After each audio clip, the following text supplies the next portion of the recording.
안녕하세요. 하늘소리교회 이모상 목사입니다. 오늘 나눌 말씀은 야고보서 1장 9절에서 11절의 말씀입니다. 낮은 형제는 자기의 높음을 자랑하고 부한 자는 자기의 낮아짐을 자랑할지니 이는 그가 풀의 꽃과 같이 지나감이라. 해가 돋고 뜨거운 바람이 불어 풀을 말리면 꽃이 떨어져 그 모양의 아름다움이 없어지나니 부한 자도 그 행하는 일에 이와 같이 쇠잔하리라. 아멘. 야고보서는 먼저 믿음의 시련이 있을 때 기뻐하라 권면합니다. 그리고 기뻐할 수 있는 이유가 믿음의 시련이 인내를 만들어내고 그 인내가 우리로 온전히 이루게 하기 때문이라고 하죠. 그리고 믿음의 시련을 기뻐할 수 있으려면 지혜가 필요하다 합니다. 그래서 하나님께 지혜를 구해라 이렇게 말하죠. 하나님은 후히 주시는 분이라 지혜를 주실 것이라고도 말했습니다. 그리고 그 지혜의 내용은 하나님께서 우리를 선택하시고 하나님의 자녀 삼으셨다는 것, 그리고 하나님의 놀라운 경륜으로 우리를 끝까지 책임지신다는 것을 아는 것이다. 이것을 우리가 지난 시간까지 살펴보았습니다. 이제 야고보서는 그 지혜 있는 사람이 가져야 하는 삶의 태도와 모습은 어떤 것인지 구체적인 예를 들어서 설명해 줍니다. 야고보서 1장 9절입니다. 낮은 형제는 자기의 높음을 자랑하고, 여기에 낮은이라고 번역된 헬라어 타페이노스는 사회적으로 낮은 위치에 있는 소외된 사람들을 가리키는 단어입니다. 그런데 야고보서는 낮은 형제라고 했습니다. 이것은 당시 신자들이 살아가야 하는 삶의 자리가 낮은 곳이었음을 의미합니다. 당시 신자들은 그리스도인이라는 이유로 소외받아야 했고 가난한 삶을 살아야 했던 것입니다. 야고보서를 읽는 성도들 대부분이 유대교 출신 그리스도인들이었는데, 당시 유대인이 그리스도인이 된다는 것은 유대 사회로부터 철저히 격리된다는 것을 의미했습니다. 그리스도인들은 영향력 있는 공동체로부터 소외되어 경제적으로나 사회적으로 어려운 삶을 살아야 했던 것입니다. 그렇다고 이방인들이 주축으로 되어 있는 로마의 공동체의 일원이 되기도 어려웠습니다. 왜냐하면 로마의 공동체는 황제 숭배와 우상 숭배를 기본으로 하고 있었기 때문이죠. 그래서 황제 숭배나 우상 숭배에 참여하지 않고 일자리를 얻거나 장사를 하는 것이 불가능했습니다. 그래서 그리스도인들이 생계를 위해 할 수 있는 일은 사람들이 기피하는 더럽거나 위험하거나 사람들이 찾지 않는 그런 일들이었죠. 결국 그리스도인으로 살아간다는 것은 가난하고 소외받고 또 외면받는 것을 의미했던 것입니다. 그런데 야고보서는 그런 낮은 형제들에게 자기의 높음을 자랑하라 이야기합니다. 야고보서 1장 9절을 다시 보겠습니다. 낮은 형제는 자기의 높음을 자랑하고, 현실이 낮은 자리인데 높음을 자랑하랍니다. 현실이 가난하고 현실이 천하고 현실이 비참한데 높다고 부자라고 귀하다고 자랑하라는 것입니다. 신자의 현실을 바라보면 자랑할 것이 하나도 없는 것처럼 보이는데 도대체 무엇이 높고 무엇을 자랑하라 하는 것일까요? 바로 하나님이 그들을 택하여 높은 지위에 올리셨으니 그것을 자랑하라 하는 뜻입니다. 바로 하나님의 자녀가 된 것, 그것이 높음이라는 것이죠. 지금은 부자가 자신이 높다고 자랑하지만 진정으로 높아진 위치에 있고 진정으로 부자인 사람은 그리스도인들이라는 것입니다. 바로 가난하고 소외된 낮은 사람이라는 것이죠. 요한계시록에 보면 예수님께서 7교회를 향하여 보내는 편지 중 서모나 교회에 대한 말씀을 보면 이런 말씀이 있습니다. 요한계시록 2장 9절입니다. 내가 내 환난과 궁핍을 알거니와 실상은 내가 부요한 자니라. 자칭 유대인이라 하는 자들의 비방도 알거니와 실상은 유대인이 아니오 사탄의 회당이라. 서머나 교회의 성도들은 대부분 궁핍하고 가난했습니다.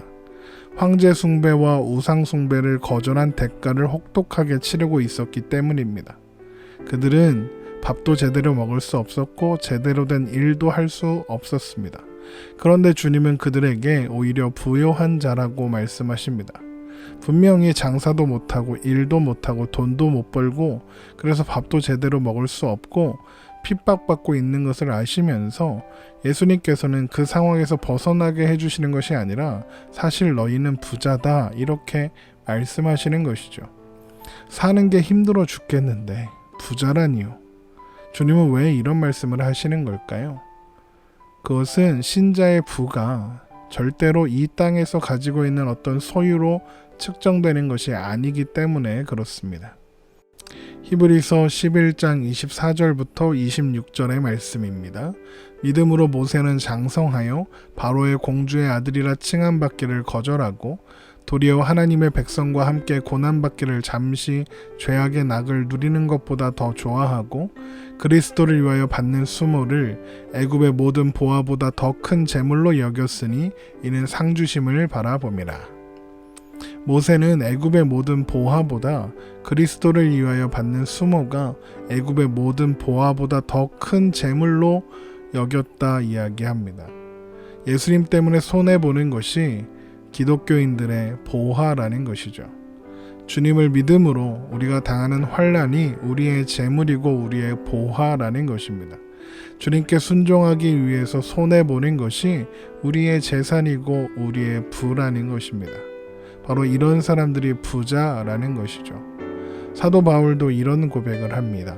빌립보서 3장 7절부터 9절에 있는 말씀입니다. 그러나 무엇이든지 내게 유익하던 것을 내가 그리스도를 위하여 다 해로 여길 뿐더러 또한 모든 것을 해로 여김은 내 주 그리스도 예수를 아는 지식이 가장 고상하기 때문이라. 내가 그를 위하여 모든 것을 잃어버리고 배설물로 여김은 그리스도를 얻고 그 안에서 발견되려 함이니 내가 가진 의는 율법에서 난 것이 아니요 오직 그리스도를 믿음으로 말미암은 것이니 곧 믿음으로 하나님께로부터 난 의라. 그리스도 예수를 아는 지식이 가장 고상하고 가장 값진 것이라 고백합니다.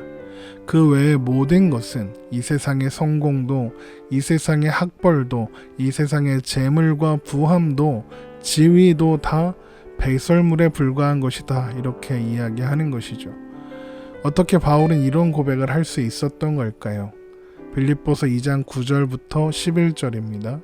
이러므로 하나님이 그를 지극히 높여 모든 이름 위에 뛰어난 이름을 주사 하늘에 있는 자들과 땅에 있는 자들과 땅 아래에 있는 자들로 모든 무릎을 예수의 이름에 꿇게 하시고 모든 입으로 예수 그리스도를 주라 시인하여 하나님 아버지께 영광을 돌리게 하셨느니라. 예수님께 모든 이름 위에 뛰어난 이름을 주신 하나님께서 우리에게도 가장 좋은 것으로 갚아주실 것이기 때문에 그렇습니다. 돈이 우리의 인생의 처음과 마지막을 결정하는 것이 아니라 예수님께서 우리의 인생의 처음과 마지막을 결정한다는 것입니다. 예수님께서 죽었다가 살아나신 것처럼 살고 죽는 것이 돈이 아니라 하나님께, 주님께 달려 있는 것입니다. 결국 진짜 부유한 것은 하나님을 아는 것이며 하나님과 함께 있는 것이라는 겁니다. 빌립보서 4장 11절부터 13절의 말씀입니다. 내가 궁핍함으로 말하는 것이 아니니라 어떠한 형편에든지 나는 자족하기를 배웠노니 나는 비천에 처할 줄도 알고 풍부에 처할 줄도 알아 모든 일 곧 배부름과 배고픔과 풍부와 궁핍에도 처할 줄 아는 일체의 비결을 배웠노라. 내게 능력 주시는 자 안에서 내가 모든 것을 할 수 있느니라. 우리의 부요함이 하나님께 보탬이 되거나 혹은 우리의 궁핍함이 하나님께 방해가 되지 않는다는 것입니다. 우리는 하나님 안에서 예수 그리스도 안에 있으므로 모든 것이 가능해지는 능력 안에 있는 사람들입니다. 우리가 부요하다고, 우리가 궁핍하다고, 우리가 가난하다고 하나님의 일을 이룰 수 없는 것이 아니라는 것이죠. 복음은 세상적인 성공은 약속하지 않습니다. 그러나 하나님과 함께하는 우리의 오늘은 언제나 성공입니다. 하나님 안에 있는 것이 바로 성공이기 때문에 그렇습니다. 그렇다고 돈이 없는 사람, 사회적으로 소외된 사람, 가난한 사람이 다 구원받게 된다 그런 말은 아닙니다. 성경이 말하는 가난은 우리가 생각하는 가난과 좀 다르기 때문입니다. 성경이 말하는 가난은 나에게 방법이 없다는 것을 아는 것입니다. 주님은 부자는 천국에 가기가 어렵다 말씀하셨죠. 마태복음 19장 24절입니다. 다시 너희에게 말하노니 낙타가 바늘기로 들어가는 것이 부자가 하나님 나라에 들어가는 것보다 쉬우니라 하시니, 여기에서 부자는 어떤 존재일까요? 생각해보면 사실 부자는 없습니다. 한 달에 200만 원 버는 사람이 한 달에 500만 원 버는 사람을 보면 500만 원 버는 사람이 부자입니다. 또 500만 원 버는 사람이 1000만 원 버는 사람을 보면 1000만 원 버는 사람이 부자겠죠. 부자인가 가난한가 결국 상대적인 느낌에 달려 있는 것입니다. 수십 수백억을 가지고도 여전히 가난하다고 생각하는 사람도 있습니다. 그러니까 성경이 말하는 부자는 돈 많은 부자가 아니라는 것을 알 수 있습니다. 그러면 성경이 말하는 부자는 어떤 사람일까요? 앞에서 나에게 방법이 없다는 걸 아는 것이 가난이고 그걸 아는 사람이 가난한 사람이라고 했습니다. 그것이 마태복음 5장 3절에 심령이 가난한 자는 복이 있나니 천국이 그들의 것임이요 라고 하신 말씀의 의미입니다. 그러면 부자는 어떤 사람이겠습니까? 바로 자기의 방법으로 사는 사람이 부자입니다. 세상적인 기준에서는 가난해도 여전히 자기의 방법이 있다고 생각한다면 그 사람은 부자입니다. 수십 수백억이 있어도 자기 방법으로는 살 수 없음을 알고 하나님을 의지하며 하나님의 방법으로 살아야 하는 것을 아는 사람, 그래서 하나님의 뜻을 따라 살아가야 한다고 생각하는 사람은 가난한 사람입니다. 물론 수십 수백억을 가지고 그런 고백을 하는 사람은 거의 못 본 것 같지만요. 가난이란 하나님 외에 다른 방법이 없다는 것을 아는 지혜입니다. 가난은 우리를 하나님에게로 인도하는 지혜입니다. 하나님은 가난한 자에게 하나님 나라를 주셨고 가난한 자를 높여주시는 것입니다.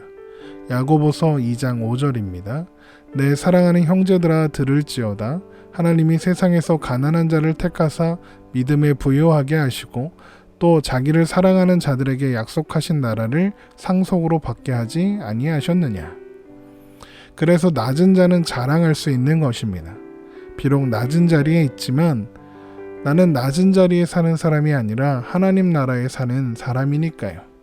그래서 하나님은 우리에게 가난을 혹은 시련을 허락하시는 것일지도 모르겠습니다. 그것을 통해서 구원을 이루시고 또 우리의 거룩함을 이루시고 우리를 온전하게 하시기 때문입니다.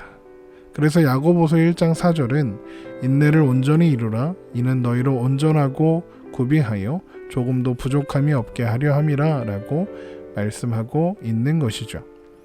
그래서 오늘 본문의 말씀은 이렇게 이어집니다. 야고보서 1장 10절부터 11절에 있는 말씀입니다. 부한 자는 자기의 낮아짐을 자랑할지니 이는 그가 풀의 꽃과 같이 지나감이라.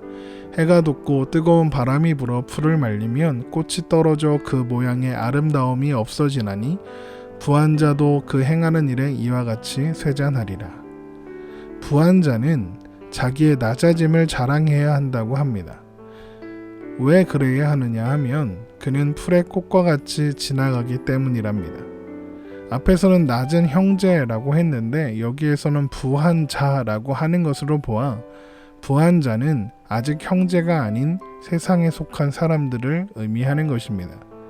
부자가 자신의 부유함을 자랑하지만 그가 자랑할 수 있는 것은 해가 돋고 뜨거운 바람이 불어서 풀을 말리면 꽃이 떨어지고 아름다움이 없어지는 풀과 같은 그런 존재라는 것입니다. 결국에는 쇠전해지는 그런 것들에 먼지처럼 사라지고 말 것에 불과한 것입니다. 그런데 왜 이것을 자랑하라고 하는 것일까요? 우선 부한 자가 자랑할 것은 쇠전해지는 것밖에 없다는 의미입니다.